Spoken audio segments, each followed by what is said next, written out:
इस वक्त पूरे देश में लॉकडाउन चल रहा है और कहीं भी इतनी बड़ी भीड़, इतना बड़ा भारी जन सैलाब लॉकडाउन के दौरान पूरे देश में देखने को नहीं मिला जितना कानपुर के उत्तर प्रदेश में देखने को मिल रहा है। माजरा यहां पे क्या है आपको बताते चलें कि शोभन सरकार जो कि बहुत बड़े संत थे और लोगों के लोक कल्याणकारी काम इन्होंने पूरे जीवन पर्यंत किए और करोड़ों लोगों की श्रद्धा इनके ऊपर है। देश से लेकर के विदेश तक ये बहुत ही फेमस थे।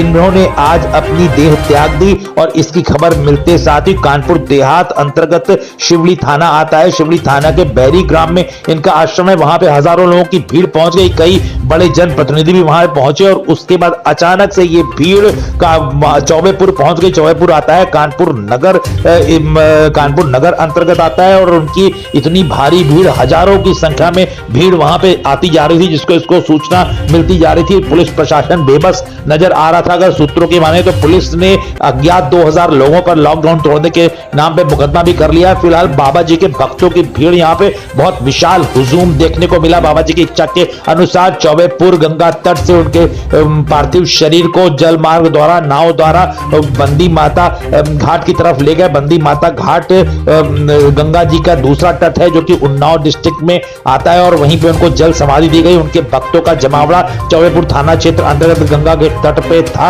इसी थाने में अज्ञात लोगों के खिलाफ मुकदमा भी दर्ज किया गया, लेकिन लोग बहुत भावुक हो रहे थे। बहुत ही भाव विह्वल यहाँ का माहौल रहा। पूरे देश में पहली बार लॉकडाउन के दौरान इतनी बड़ी भीड़ से ने भी अपने आप में एक इतिहास रच दिया है। लोग बहुत भावुक हो रहे थे। लोगों की भावनाओं का प्रश्न था। करोड़ों लोगों की भावनाएं शोभन महाराज से जुड़ी हैं, शोभन सरकार से जुड़ी हुई हैं और आज उनकी देहावसान की खबर मिलते साथ ही हजारों भक्तगण वहां पे पहुंच गए और लोग काफी यहाँ का भावुक माहौल रहा गंगा जी के तट का। फिलहाल आपको बताते चले कि कुछ समय पहले आज सबने ये खबर सुनी होगी जो कि देश से लेकर विदेश तक काफी चर्चा में रहेगी। शोभन सरकार ने इस बात का दावा किया है कि डोडिया खेड़ा में 1000 टन सोना दबा हुआ है शिव चबूतरे के नीचे। उसके बाद ASI की टीम के द्वारा खुदाई प्रारंभ कर दी गई थी और जैसे ही खुदाई प्रारंभ हुई और सोना मिलने की चर्चाएं आम हो गई तो इसमें राज्य सरकार, केंद्र सरकार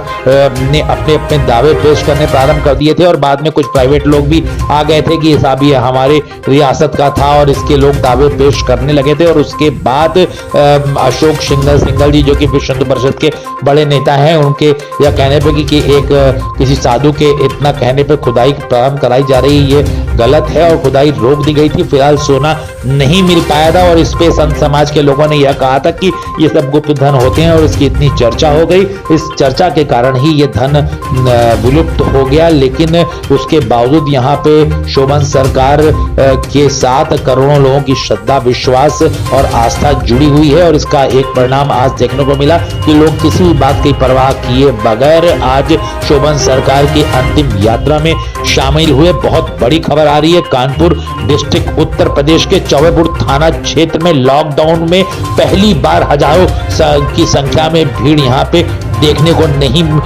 मिली। आपको बताते चले कि लोग तो यहाँ तक कह रहे थे कि अगर लॉकडाउन का यहाँ पे माहौल न होता तो यहाँ पे करोड़ों की संख्या में आज भीड़ होती। फिलहाल कानपुर देहात अंतर्गत शिवली आश्रम के शोभन सरकार जो कि बहुत ही विलक्षण प्रतिभा के धनी थे, उनका देहावसान हो गया है और उनको शत शत नमन है, शत शत प्रणाम है। ऐसे विलक्षण प्रतिभा के धनी संत को सादर प्रणाम है।